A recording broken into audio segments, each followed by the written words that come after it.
అడ్డుగా ఉండని కన్న కొడుకును ప్రియుడితో కలిసి అత్యంత కిరాతకంగా చంపేసిందో తల్లి.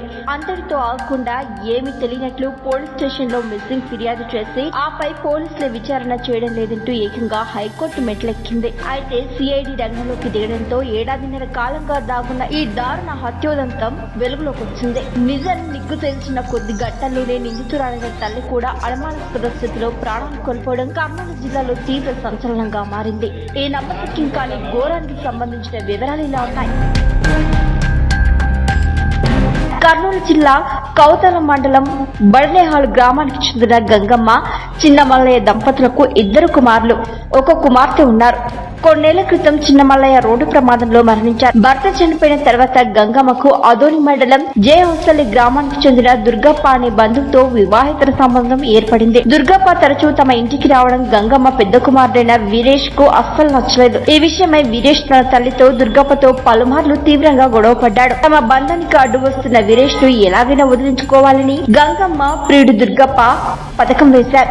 2024 నవంబర్ నెలలో ఒక రోజు రాత్రి ఇంట్లోనే వీరేష్ ను కత్తితో పొడిచి దారుణంగా హతమార్చారు. అనంతరం సాక్ష్యాలను మాయం చేసేందుకు మృతదేహాన్ని ఒక దుప్పటిలో గట్టిగా చుట్టేసి బైక్ పై తీసుకెళ్లి సమీపంలోని శ్మశాన వాటికలో రహస్యంగా పాతిపెట్టారు. ఆ తర్వాత ఏమీ ఎరగనట్లు 2024 నవంబర్ 11న తన కుమారుడు వీరేష్ కనిపించడం లేదంటూ గంగమ్మ కౌతాలం పోలీస్ స్టేషన్ లో ఫిర్యాదు చేస్తుంది. స్థానిక పోలీసులు ఈ కేసును ఛేదించలేక అప్పట్లో చేతులెత్తేశారు.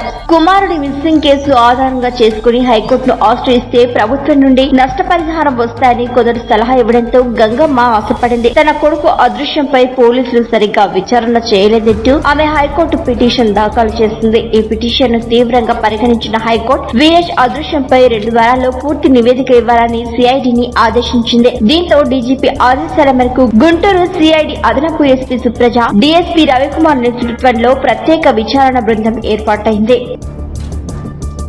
సిట్ అధికారులు కేవలం 2 వారాల పాటు గ్రామంలో ముమ్మరంగా ఆరా తీయగా గంగమ్మ ఆడిన నాటకం మొత్తం బయటపడింది. గంగమ్మ దుర్గప్పలు కలిసి వీరేష్ ను చంపేసినట్లు సిట్ అధికారులు నిర్ధారించుకున్నారు. నిందితుల సమాచారంతో ఆదివారం నాడు పోలీసులు శ్మశాన వాటికకు వెళ్లి వీరేష్ మృతదేహాన్ని వెలికితీశారు. అక్కడ లభించిన తాడు, ఇనుప రాడ్, దుప్పటి ఆధారంగా అది వీరేష్ మృతదేహమేనని కుటుంబ సభ్యులు గుర్తించారు. ఫోరెన్సిక్ పరీక్షల కోసం అస్థిపంజర నమూనాలను ల్యాబ్ కు పంపించారు. విస్తృతం సాగుతున్న ఈ కేసులో ఆదివారం నాడు మరో ఊహించిన బలకు చోటు చేసుకుంది. నిందితురాలైన తల్లి గంగమ్మ అనుమానాస్పద స్థితిలో మరణించింది. అనారోగ్యం కారణంగా అదోని ఆసుపత్రిలో చేరిన గంగమ్మను పరిస్థితి విషమించడంతో కర్నూలులోని కార్పొరేట్ ఆసుపత్రికి తరలించామని, అక్కడ చికిత్స పొందుతూ ఆమె ఆదివారం చనిపోయిందని పోలీసులు చెబుతున్నారు.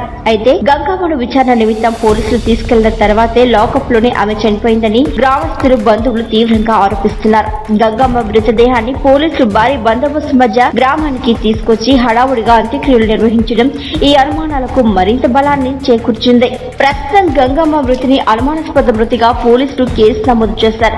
మరోవైపు వీరేష్ హత్య కేసులో ప్రధాన నిందితుడైన ప్రియుడు దుర్గప్పడు పోలీసులు అరెస్టు చేసి రిమాండ్ కు తరలించారు. కన్న కొడుకును చంపి కోర్టుల చుట్టూ తిరిగిన తల్లి ఉదాంతం, ఆపై ఆమె మరణం కర్నూలు జిల్లా వ్యాప్తంగా పెను సంచలనంగా మారాయి.